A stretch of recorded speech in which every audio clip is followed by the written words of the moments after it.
Hello everyone, and welcome to our webinar on how to synchronize your data from various BIM and analysis models with ease. Welcome to this is the probably 8th or 9th webinar we're giving, and we're pretty excited about this because we improved our merge feature a lot, and today you're going to learn about this. So let me share my screen. I'm gonna takes a second. Welcome again to our webinar, and today Jonatan and me are presenting how to synchronize your data across models. So what we're going to show today is, first of all, for everybody who doesn't know Konstru yet or hasn't used Konstru, Konstru is a cloud-based change management platform and interoperability platform. And actually, currently we have 8 clients that we support. So you can upload your structural engineering models from SAP, as you see it here, Revit, RAM, Grasshopper, Excel, ETABS, Dynamo, or Tekla. And with our platform, it goes both ways, so you can always up and download into those platforms. And we have various tools also to make this process even smoother. So last time in a webinar, we showed our repair tool, which actually helps you to bring models that are, for example, from Revit in a clean way into ETABS because they might not be connected very well. And then you can actually repair the connections between members automatically and then bring it into ETABS and then use it for analysis. So this is really powerful because it saves you guys a lot of time. And the idea of Konstru is, of course, it's more like an automation platform. So you upload something, you can do various things like repair, or what we see today, merge, and then download models into another platform.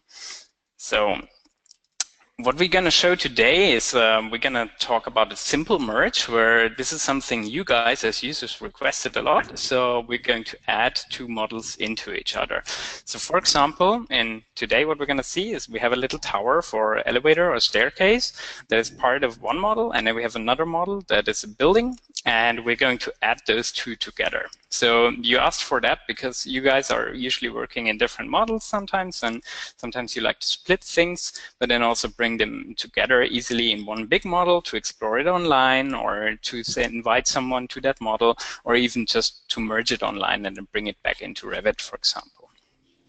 And what we're also going to see today is we're going to merge very selectively changes from one model into the other.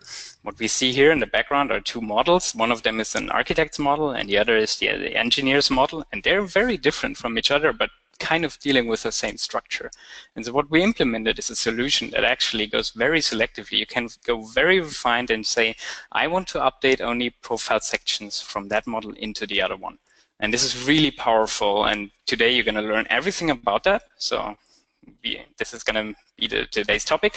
But more importantly, on merging and comparing models in general, we have 2 ways that I want to explain just briefly right now. One of them is comparing models by IDs. So if they share the same IDs, it's quite simple, right? I mean, because of course they have the same IDs, so we can easily track which element is which. But we have something much more powerful here, because if models do not share their IDs, we have a geometry comparison, and you see it here in the bottom in this little image. So, for example, if you have 2 lines that you can see here, the first case, for example, would we have a sphere around both ends, and if the other element lies within those tolerances, we consider those elements being the same. So for the first case that we see on the left-hand side here, those elements wouldn't be recognized as the same because the tolerance on the endpoint is not large enough. On the next one, these would be identified as the same element because the tolerances are matching. And the third one, both tolerances are not matching, so this element would be identified as different. We will see that in detail later, and then you will also understand how that works, because we have 2 models that are geometrically a bit different, so we have to play a bit with those tolerances. So, and what we're going to show in that process is a workflow that we will also publish this again as a blog post, so you guys can read about that and learn more about that. But we have a workflow that we're going to show today. It's basically you're going to create a model. In this case, we already have one. Then the idea is you upload something from your platform, you copy that model, and then you invite someone else and that person is going to download that model or upload another model into that new copied model, and then you're going to merge those changes back. So this is basically a graph representation of this. So one person works in one stream and the other one in the branched stream, and then merge all those changes back into one model, and then you can download it into Revit. So I will now hand over to Jonatan, and Jonatan is going to show you the first thing we talked about, which is just adding two models together.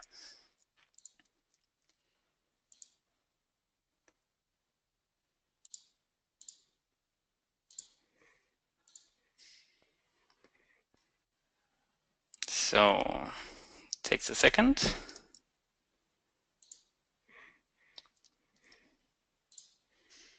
So Jonatan, I cannot hear you yet. Can you see my screen? Yes, perfect. Okay, great. All right, so for now, we'll just show a really simple demo to get started. So I have here two models. One is called Architect's Model, and the other one is called Elevator Tower. Essentially, the way I got here is I just created a new model, and then I uploaded something from, one of the applications that Konstru supports. It doesn't matter where it's coming from. So let's just say the architect's model may have been generated in Grasshopper, for example. The elevator tower may have been generated in RAM, and we're able to just merge these two together and then download them into a third application, into Revit, for example. So in order to merge two models, I simply select one of the two models, and up here we have a tab called Merge. And if I select that, I get a drop-down on the right where I can say I want to go from one model into another model. So in this case, I want to attach the elevator tower to the architect's model. So I'm going from elevator into architect. And what this does is it gives me a preview of what is about to change. And it's telling me that 56 elements are going to be added to my existing model. And that makes sense. You see everything that's going to be added is green. That looks exactly like what I would expect. And actually, just before I do this, I'm just going to make a copy real quick, actually, of this model, because I don't want to modify the original architect's model. So actually, let me go back to the architect's model and just make a backup copy before I make the commit. That's really easily done. So I'm in the architect's model. I'm just going to clone it, and I'm going to call this architect's model with tower. And what this does is it copies the entire history of the model. It copies all the collaborators. So it still has two collaborators. And now again, if I go to merge and I say now again I want to go from elevator into my architect's model with tower, and I just have to click then the merge button and describe what I just did. So merge elevator tower, for example. That's my message. Press merge. And now if I go and look at that model, the one we were just working in, which is the architect's model with tower, we can now see that there's a tower in the model. And if I look at it by change view, we can see that 57 elements have been added. And the reason why it added 57 elements and not 56 is that by default, every time that we do a merge operation, it also adds a new group. And it adds a new group called Konstru Merge Added, and this group contains now all the element IDs of the elements that have been added. So that if we were to download this into SAP or Revit or ETABS, we could simply select all those new elements just by selecting this group. In fact, if I click on the group, you can see that it just has, a large number of element IDs in there, which to us don't look that exciting, but you could use those to highlight all the elements in Revit, for example. We'll show you how to do that in a minute. Okay, great. So that's just a simple merging of two models. But now we want to go a bit more in detail. So what that means, let's just start here. And for now, I'm just going to create a new model, and I'm going to let Max upload something into that model container, and then we're going to do a selective merge. So just to show you also how creating models and uploading models works, it's really quick and easy. So I'm going to create a new model here. I'm going to call this one Engineer's Model. And I'm going to invite a collaborator to it. So right now it's an empty model container. There's nothing in it. So we have to upload something to it. So I'm going to invite Max with the demo account to this model as a collaborator. So now he's received an invitation, and now we're going to switch over to Max's screen, and he'll just upload the model. So now you can see there's an empty model here. Max, you want to take over? Yes, we'll take over now. So takes a second, so you can see my screen now. And so I see here, these are currently the models I have, and if I reload my page, I will also see the model that I've just been invited to. And so currently I see there is an engineer's model in here, and I can select it. This one is empty, as Jonatan already pointed out. So what I'm going to do, I'm going to populate this model. So I have another model that is pretty similar to his, but it's a bit different in some things. So, and also some geometry changes, because I'm not necessarily the best guy working in Revit, and sometimes working a bit messy here. So that's why my model is not really geometrically exactly the same. What I'm going to do is logging in from using Konstru. This, if you haven't used Konstru yet, this is the standard workflow how you upload something to Konstru. So you basically run Konstru, you sign in, and then you select the model that you have online. In this case, I'm going to select the engineer's model, and I'm going to update Konstru, because that model is empty, so I cannot download it because there's nothing in there. I'm going to say update Konstru. Say this is my first upload. This is great. I'm going to say update Konstru.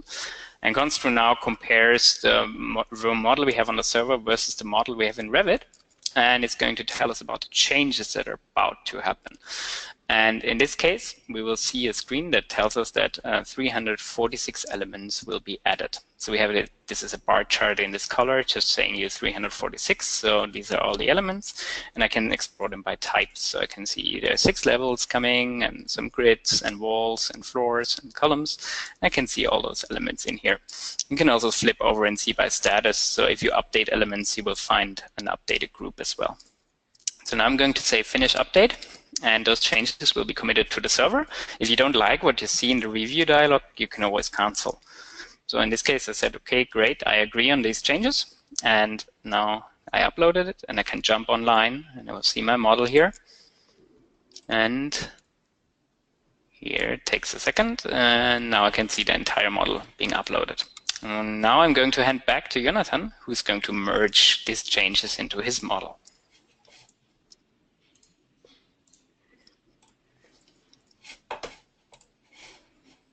So, yeah. All right, do you see my screen? Yeah. Okay, so here we have a new model that was updated less than a minute ago by demo account. So that was what Max just uploaded. We can also see down here the initials of the person that worked on it. And now what I'm going to do is, for now, again, just, you know, this is just because I think it's good practice to just make a copy, because it's like, you know, free and easy. So I'm just going to make a copy again of my architect's model, and then I'm going to merge select elements from the engineer's model into the architect's model. So here's my architect's model. I press on clone. Sure, just call this copy of architect's model. That's fine. And so here's my new model now, copy of architect's model. And again, I'm going to go to the merge tab. But this time, I will only merge very specific elements, and even just very specific attributes for those elements. So I'm going to go from the engineer's model into the architect's, into the copy of architect's model. By default, it's telling me that 43 elements will be updated and 69 elements will be added. And if we just look around, we can see, oh yeah, it looks like there's an extension to the building that the engineer worked on. There are a couple of new columns, there's a new roof, and there are also some changes on the bottom floor. And I can even, if I click on one of those bars here, I can actually see how many braces and how many, like what element types and how many of them are changed. And also if I click on one of those elements, like let me highlight one of the orange columns here, I could even see what has changed. So if I were to do the merge right now, what would update in my architect's model coming in from the engineer's model. And it's telling me that the profile, which used to be a W section, is now becoming an HP section. So the profile of the column is changing and the material is changing. And of course, all the green elements just mean that something is going to be added. So, you know, we can see profile material changes, and we can see additions. And now if I inspect this a bit further, I see that some of my braces are updating. Let me just select one of them. So the material and the profile is also changing, but I can also see that it seems like there is at least this one brace here where it's trying to add a new brace. So and there's another one down there actually, where it's going to add a new brace. And that's because what is happening during the merge process is it's comparing the two models by a geometry tolerance.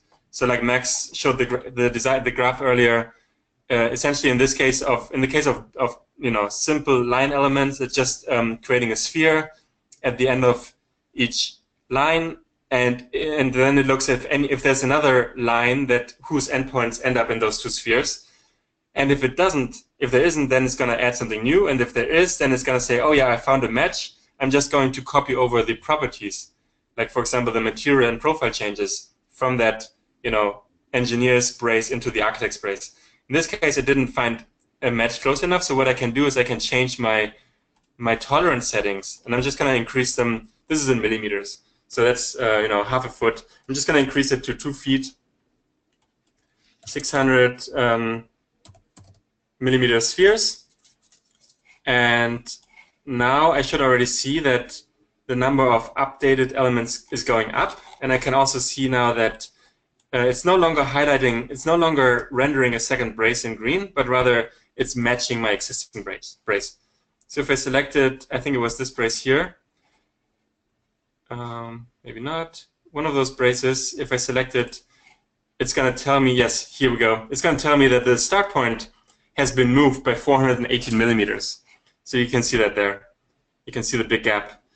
Now, okay, so this is how, you know, how I can sort of play with my geometry tolerances until a visual inspection tells me that it seems like I'm pretty much covering, I'm not duplicating any elements that have been slightly modeled in a slightly different location. All right, so but for now, you know, just because I don't fully trust the engineer's model yet, all I want to do right now is only update my columns, for example. So I'm just going to upload my columns down here. So I'm going to go again back into my merge settings, and I'm going to, instead of choosing all elements to merge, first of all, I don't want to add anything new, so I'm going to deselect the Add New checkbox. So I'm only going to make updates to already existing elements. You see it's not going to add the new addition, but also because I only want to update columns, I'm going to say make a custom selection and edit what I'm going to update. So here are all my physical elements types to include and all my analytical element types to include. Analytical are types like areas and linear loads and groups and load cases and load patterns. So I'm going to deselect everything for now, and I'm only going to select columns because I'm only interested in updating my existing columns. So now the renderer is going to reflect what is about to happen. And now if I look back at my legend, we can see, oh yeah, we used to have 60 updates, and now we only have 20 updates. So now it's already becoming much clearer. Okay, exactly, it's only updating existing columns. I could even go as far as saying, actually that's fine. Let's just leave it as is. I'm happy with this. I'm gonna run the merge now. Merged columns from engineer's model. Okay. So I create the merge, and what this does, so it's going to render the engineer's model again, but let me just look what it just did. I'm going to go to my copy of architect's model, and here's a new commit now. So now it has 2 versions, and it says merge columns from engineer's model. So if I look at what has changed between the previous version and the current version, as expected, 20 elements were updated, and they're all of type column. And if I select one of those columns, it's going to tell me exactly what has changed. It's going to tell me that the profile changed and that the material changed. Great. That's exactly what I wanted. So now I'm going to go back and I'm going to make another merge. So let me go back to merge settings and let me, again, from the engineer's model into my copy of architect's model. This time I'm only going to merge, again, I have to change my geometry tolerances, as you can tell.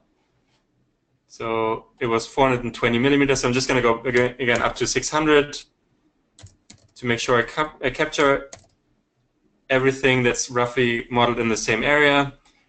Okay, so this time you can already see it's no longer, of course, telling me that the columns are different, because they aren't, because I already took them over. So because I don't like the way that Max generates geometry, I'm going to say for all my updates, right now it's telling me that 28 elements are about to be updated. I do not want to update the geometry. So when you do find a matching brace between the architect's model and the engineer's model, do not update the geometry properties. In fact, I'm only interested in updating profile properties. I don't even want to update materials. So I'm going to just deselect everything, and you will see this number probably decrease. So it just went from 28 to 27.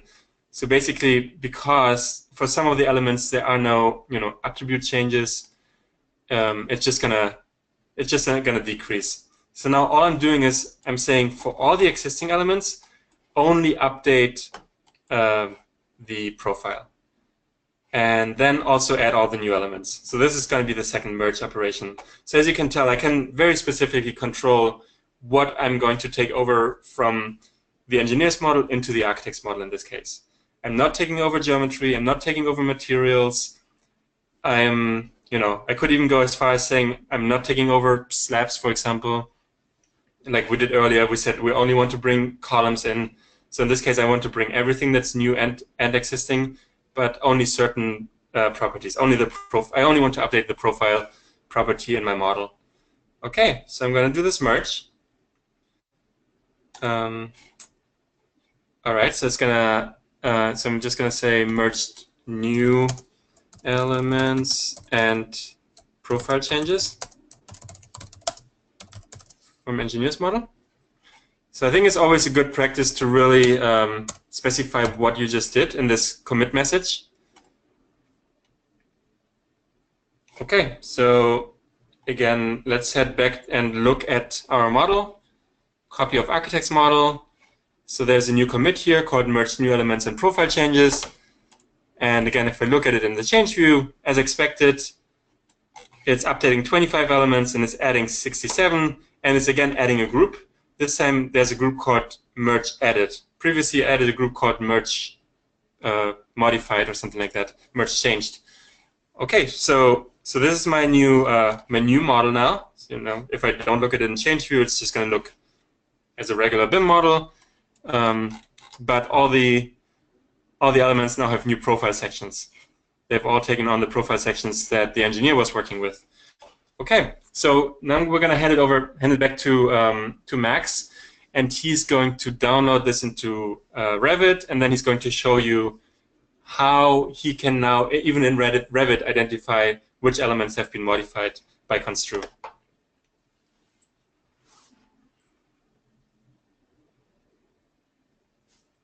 Thank you, Jonatan. So now you can see my screen again, and I'm going to Revit, and I'm going to, this time I'm logged in as the webinar user, and I'm going to select the copy of architect's model, which one was the one Jonatan was working on. I'm going to download this one into Revit. And now again, Konstru is going to compare those two models against each other. Well, I'm now downloading into an empty one, so it's going to tell me that everything will be added to that model. So we have all those elements coming in, and I'm going to say finish download. And now in Konstru, the usual mapper pops up at some point that tells you about, this is just important for you if you haven't used Konstru yet. So this is a mapper if you're coming in from other platforms or you download a model the first time into your platform, you might have some materials that are missing or some profile sections and stuff. So Konstru actually allows you to create new materials for example, or also just map them here to existing ones that were found in the document. And also here, there's some wall profiles that will be created and floor profiles, and also section profiles are also automatically mapped to Revit standard families. In this case, it already found those and mapped those together. Also for columns, you can see that they have been mapped automatically. So you can assign something else. You can also assign your company standards or something like that. Now I'm going to say OK to apply those changes, and those will be downloaded into my Revit model. And this takes a second. And also what Konstru now does is creating groups for the things we changed and added in the merge process. In this case, it will have the modified elements from the last merge and also the added elements from the last merge. So here are some warnings that are popping up. This is just because I already had levels in my model, and it tells me like I'm bringing in a new level that's called level 1, which is an issue because the names must be unique. So I'm going to say, OK, this is great. And now I can also jump to the 3D view, and here's my model. And if I select some of the elements or just go to the filter settings, I can see there's some elements in here, some selection filters. Groups are in Konstru translated as selection filters in Revit. That's important because groups in Revit are very limited. So that's why we're using selection filters. They're much more powerful. So if I just jump to Konstru Merge Added, I will see that those are the elements here selected that are the elements that Jonatan just added to the model. And also the Konstru Merge Changed is actually the one that highlights here down there, the columns that we changed. So this is all in here, and we can easily select those elements. We know what happened to that model, and we see that this is the model state as we saw it online. But this is basically what we wanted to show you today, and what we want you to get engaged with is also give us a lot of feedback on it and use it, and try to get out as much as possible of this, because this is the workflow of merging models, and it should be a great benefit for you. And we love to take your suggestions and ideas to that, because we're also, what we always say is like, we're not like Autodesk, we're not a huge company that takes like 5 years to implement any wishes or changes. So if you come to us and you say, hey, I used the merge, but actually I would like to change this, I think this is a better workflow, we can easily implement that, and we're very responsive on that. So just send us an email, and within 24 hours usually you get a change there. That's not a problem at all. So we can now open the questions, because we're almost at half an hour. So if you guys have any questions in the webinar panel, you should see a questions section. You could post them in there, and then we can actually read them out loud, and then we will answer them to everyone. So go to the questions section and enter your questions, and we will answer them. Just have a look if something is coming in. There's a first question asking us if merge also deletes element. So no, merge does not delete elements. So for safety reasons, we didn't do that. This is also something we could add optionally, but so far we didn't add it because we were worried that, you know, if you might delete something from one model into the other, that's not necessarily what you usually want to do. We rather want to add things from one model into the other. That's why we think deleting elements is not really part of merging. There's one question about copying models and about the cost of that.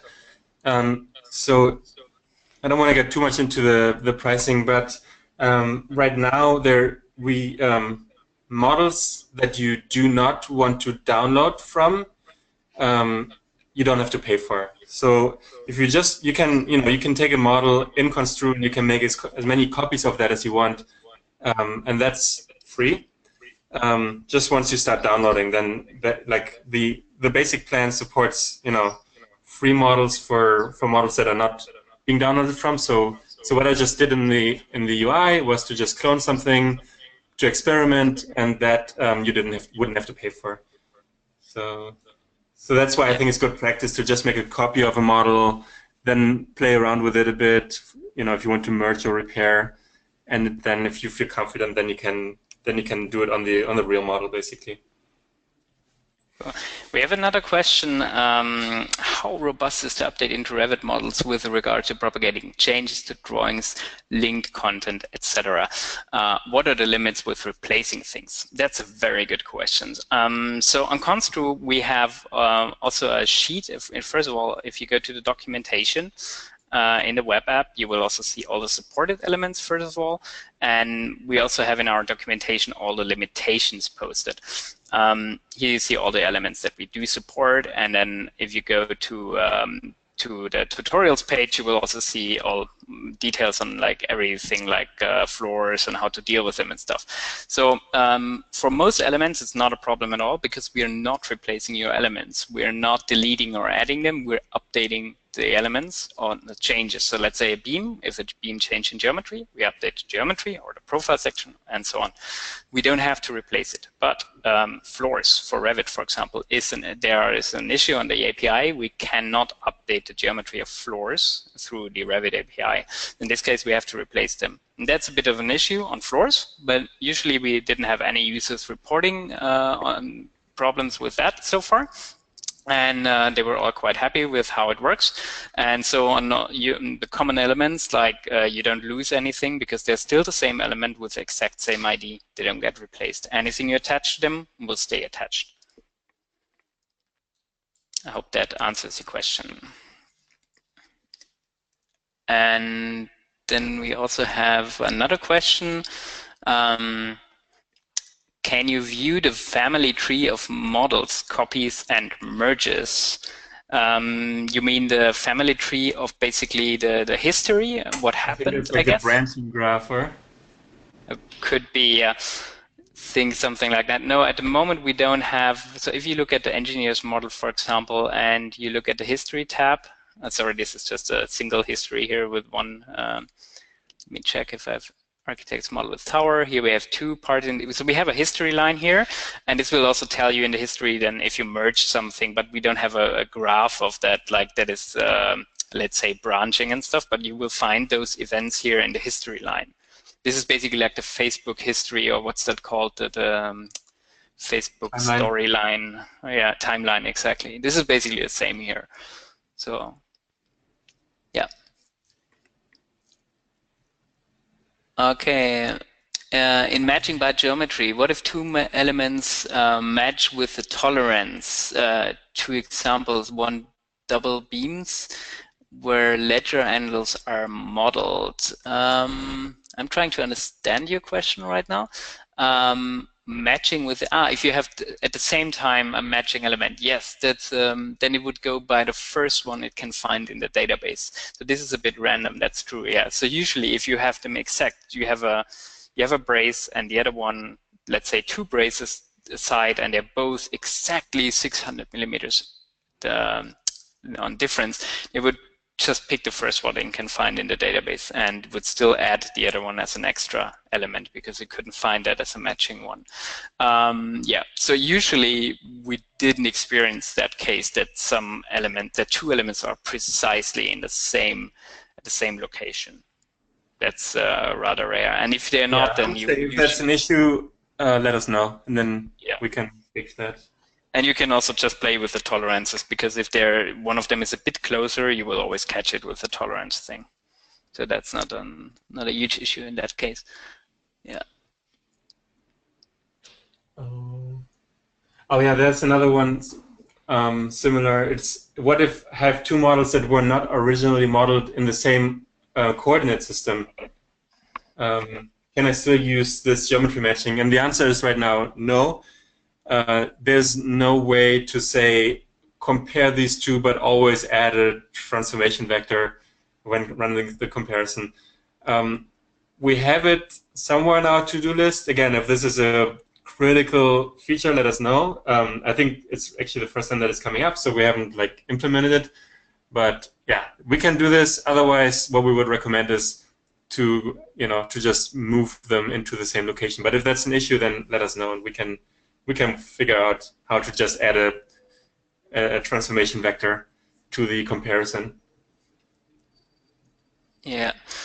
And we also have another question here. How does Konstru use or not use the analytical elements from Revit? Is that what Konstru is taking to RAM or ETABS, or how does that work? So basically, we upload, you can select what you want to upload. So you can choose between analytical or physical geometry when you upload. There's a checkbox allowing you for that. In this case, we always recommend you usually to upload an analytical one from Revit, because usually that's in a better state than a physical one from alignments and connections and everything. Just check the checkbox and upload that. We're not uploading both because that's usually a bit tricky, and we also realize that people have a lot of trouble working with analytical and physical in Revit. That's why I say we either upload analytical or physical, but you can also download into analytical or physical, both possible.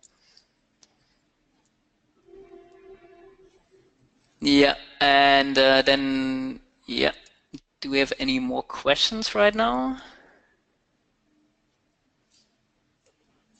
There was a follow-up question, but I think it was just about improving the way that two elements are matched, and I think we can do that. Yeah. Yeah, I think it's already 6 minutes past. So if there are any questions, you can always click on the big help button in the bottom right corner that you see on Max's screen. Here, this one. Yeah. Yes. And then you can talk to Mr. Wolfgang Amadeus Mozart, and one of us will respond. Or you can also go to the top where it says help, and you can, you know, if there are any issues, you can, in the toolbar, you can report an issue to us, or yeah, so we'll get back to you. So there are many ways to get in touch. And also, actually, we may as well use this moment to introduce our new forum.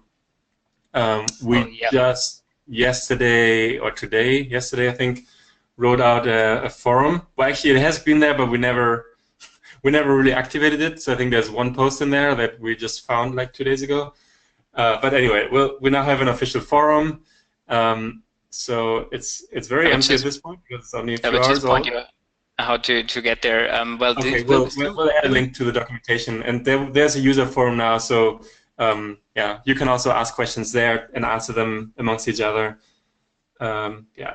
Here it is, our forum that you can see, and it's actually in the Zendesk documentation. So if you click on community, you will reach there, but soon you will have a button in the documentation that takes you there directly. But if you want to go there now, you just go to tutorials, for example, and once you're in the tutorial section, just hit on community in the top right, and here you find the feature requests forum and also general discussion, and here you can ask your questions. Yeah. Yeah. All right. Basically it. Thank you very much. Thank you, everyone, and have a good night, day. Have a good day. Bye. Bye-bye.